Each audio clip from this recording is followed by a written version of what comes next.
warahmatullahi wabarakatuh. Halo anak-anak, apa kabar semuanya? Semoga anak-anak selalu sehat dan tambah semangat. Baik anak-anak, kembali kita belajar tentang klasifikasi makhluk hidup. Kali ini kita akan belajar tentang tata nama ilmiah dan kunci determinasi. Kompetensi dasar 3.2 mengklasifikasikan makhluk hidup dan benda berdasarkan karakteristik yang diamati. Sedangkan tujuan pembelajaran kita kali ini adalah yang pertama mendeskripsikan sistem tata nama ilmiah, kedua mendeskripsikan kunci determinasi, ketiga membuat dan menggunakan kunci determinasi. Adapun submateri yang akan kita pelajari adalah yang pertama tentang apa itu dan bagaimana sistem tata nama ilmiah. Kemudian apa itu kunci determinasi? Kemudian materi yang ketiga adalah bagaimana cara membuat kunci determinasi. Dan materi yang berikutnya adalah bagaimana cara menggunakan kunci determinasi. Di bagian akhir juga nanti disajikan contoh soal dan pembahasan tentang kunci determinasi. Baik anak-anak, kita mulai tata nama ilmiah. Tata nama ilmiah ini merupakan penamaan ilmiah yang diberikan untuk memberi nama makhluk hidup. Jadi tata nama ilmiah ini pertama kali diusulkan pada tahun 1735 oleh seorang ahli botani asal Swedia yang bernama Carolus Linnaeus. Nah, sistem tata nama yang diusulkan oleh Carolus Linnaeus ini disebut dan sampai sekarang terkenal dengan nama binomial nomenklatur atau sistem tata nama ganda. Nah, sistem tata nama ilmiah ini berlaku secara universal di seluruh dunia. Aturan penamaan ilmiah. Nama ilmiah makhluk hidup terdiri atas dua kata dalam bahasa Latin. Kata pertama menunjukkan nama genus atau marga ditulis dengan huruf kecil, kecuali pada huruf pertama ditulis dengan huruf besar. Kata kedua menunjukkan nama spesies atau jenis. Ini ditulis dengan huruf kecil juga. Kemudian, nama ilmiah harus digarisbawahi jika ditulis tangan atau dicetak miring apabila diketik.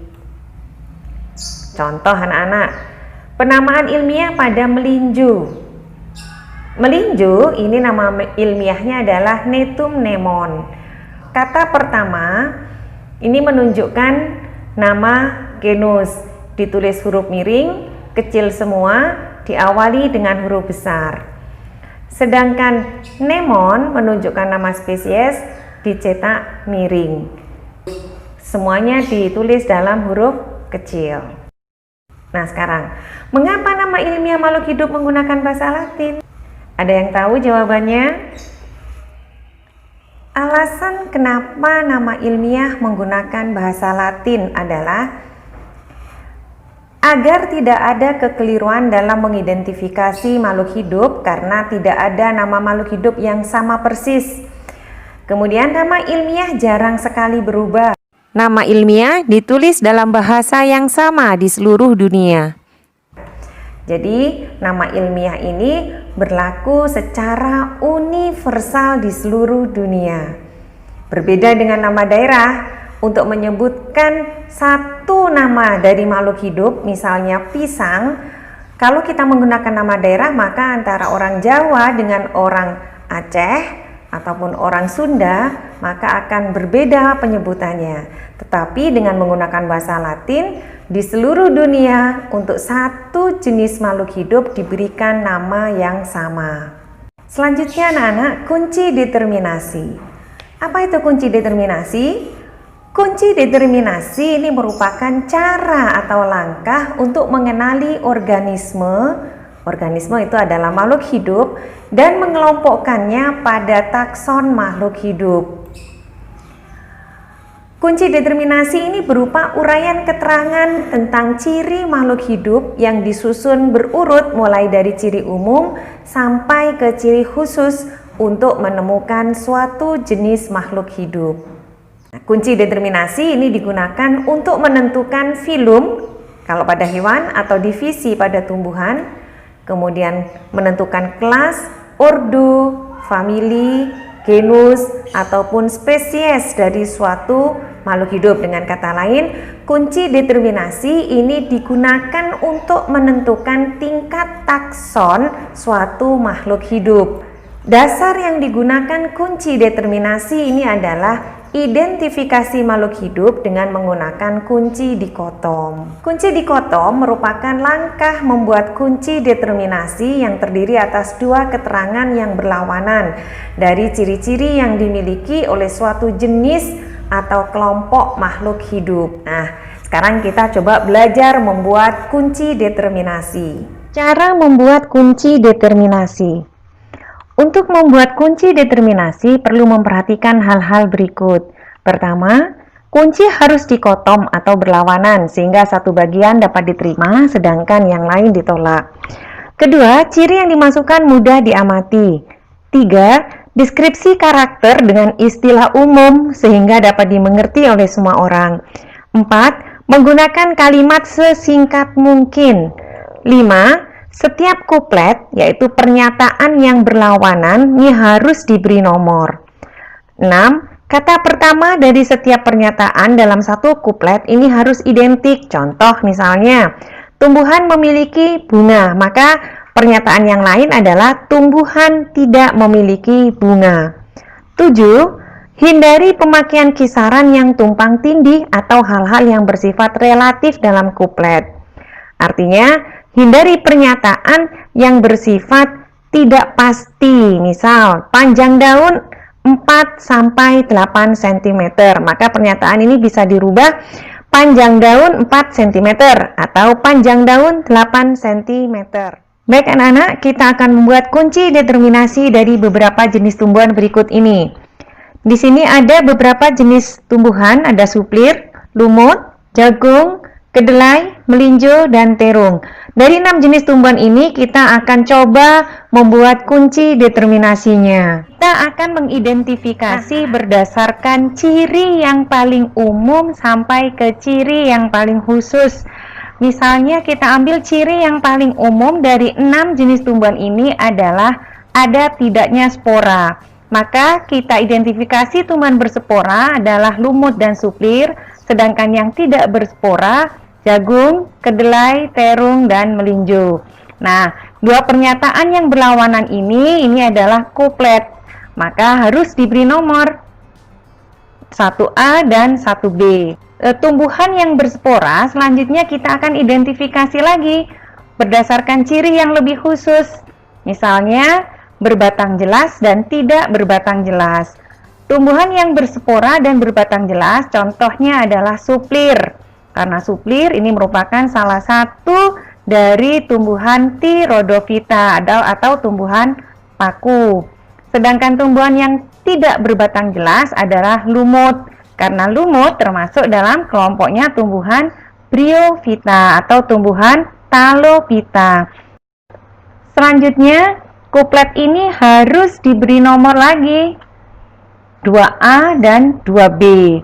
Nah, sekarang kita kembali pada tumbuhan yang tidak berspora. Ada jagung, kedelai, terung, dan melinjo. 4 jenis tumbuhan yang masuk dalam kelompok tak berspora, ini selanjutnya akan kita identifikasi lagi berdasarkan ciri yang lebih khusus. Misalnya, biji tertutup dan biji terbuka. Dari 4 jenis ini yang termasuk biji tertutup adalah jagung, kedelai, dan terung. Sedangkan yang termasuk biji terbuka adalah melinjo. Ini pasangan kuplet berikutnya. Kita beri nomor, tadi sudah 2A, 2B, sekarang 3A, 3B.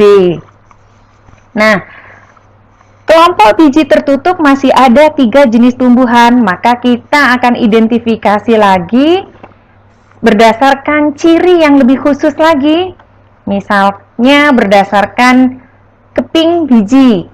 Ada tumbuhan berkeping biji 2 atau disebut dengan dikotil dan berkeping 1 atau monokotil. Dari 3 jenis tumbuhan ini, jagung, kedelai, terung, yang berkeping 2 adalah kedelai dan terung. Sedangkan tumbuhan yang berkeping satu atau monokotil adalah jagung. Ini adalah pasangan kuplet yang berikutnya. Kita beri nomor 4A dan 4B. Masih ada dua jenis tumbuhan yang berkelompok. Di sini ada kedelai, ada terung. Maka kita akan mengidentifikasi lagi berdasarkan ciri yang lebih khusus. Itu misalnya berdasarkan bentuk bunga. Bunga kupu-kupu dan bunga trompet. Tumbuhan yang berbunga kupu-kupu adalah kedelai, sedangkan yang berbunga trompet adalah terung. Ini adalah pasangan kuplet yang terakhir. Kita beri nomor 5A dan 5B. Nah, anak-anak, dari kunci dikotom tadi, kita sudah bisa membuat kunci determinasinya. Sebagai berikut hasilnya. Nah, jadi dari pernyataan yang berlawanan tadi, dari kuplet yang 1, 2, 3, 4, 5 kita buat pernyataan seperti ini. Inilah yang kita sebut sebagai kunci determinasi. Dari kunci determinasi tersebut di atas, kita akan mendapatkan kunci determinasi untuk suplir adalah 1A, 2A, lumut 1A, 2B, melinjo kunci determinasinya 1B, 3B, jagung 1B, 3A, 4B. Kedelai 1B, 3A, 4A, 5A. Terung kunci determinasinya 1B, 3A, 4A, dan 5B. Nah, anak-anak, kita sudah belajar bagaimana membuat kunci determinasi. Sekarang kita akan belajar bagaimana cara menggunakan kunci determinasi. Cara menggunakan kunci determinasi dengan benar. Baca dengan teliti kunci determinasi, bacalah dari awal hingga akhir. Kemudian sesuaikan ciri-ciri organisme dengan ciri-ciri yang ada di kunci determinasi. Nah, jika sudah mendapatkan ciri yang sesuai, selanjutnya beralih ke ciri yang di bawahnya sesuai nomor yang tertulis di belakang pernyataan tersebut. Begitu seterusnya sampai kalian mendapatkan nama famili, ordo, kelas, divisio, ataupun filum dari organisme tersebut. Nah, supaya anak-anak lebih memahami materi tentang kunci determinasi, kita coba kerjakan contoh soal berikut ini. Manakah kunci determinasi kelabang atau lipan yang sedang diamati oleh seorang siswa? Untuk menjawab soal tadi, kita akan melihat kunci determinasi pada hewan, karena lipan atau kelabang merupakan salah satu dari kingdom Animalia, filmnya Arthropoda atau hewan berbuku-buku, dari kelas Myriapoda atau hewan berkaki banyak. Berikut ini adalah kunci determinasi pada film Arthropoda. Dari kunci determinasi ini, kita bisa mencocokkan ciri yang ada pada lipan atau kelabang dengan pernyataan yang ada di sini. Kita lihat dari nomor 1, kelabang tubuhnya tidak terbagi menjadi kepala, dada, dan perut. Maka kita ambil pernyataan 1B. Pernyataan 1B ini dilanjutkan titik-titik 2, artinya dilanjutkan ke nomor 2. Kita lihat, kelabang itu memiliki kepala dan badan beruas-ruas. Kita lihat dari pernyataan nomor 2, 2A, mana yang cocok dengan ciri-ciri kelabang? Yang cocok adalah pernyataan 2B, yaitu tubuh terbagi menjadi kepala dan badan beruas-ruas. Di sini, pada pernyataan 2B dirujuk lagi menuju ke nomor 4. Berarti kita langsung ke nomor 4. Kelabang memiliki ciri badan pipih beruas-ruas dan tiap ruas terdapat satu pasang kaki. Sehingga kelabang termasuk kelompok Silopoda. Mana ciri yang cocok? Kita lihat dari pernyataan 4A dan 4B.